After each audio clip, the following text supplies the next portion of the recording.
Welcome. In this video, I will show you how to mirror the screen of your Xiaomi 17 to PC wirelessly.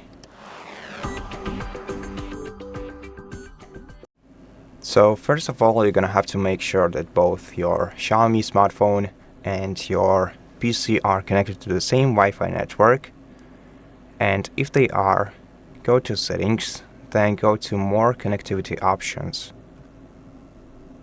Then you're gonna have to go to Wireless Display, enable this feature by switching this toggle to the right, then wait for a couple of seconds until your PC appears on the list of available devices.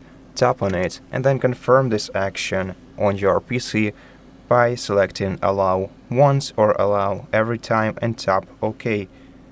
After that, your device will be connected to your PC and you will be able to start mirroring your smartphone screen. And that's pretty much it. Thank you for watching this video. If you liked it, please consider subscribing to our channel, leave us a like and a comment below, and I'll see you in the next one.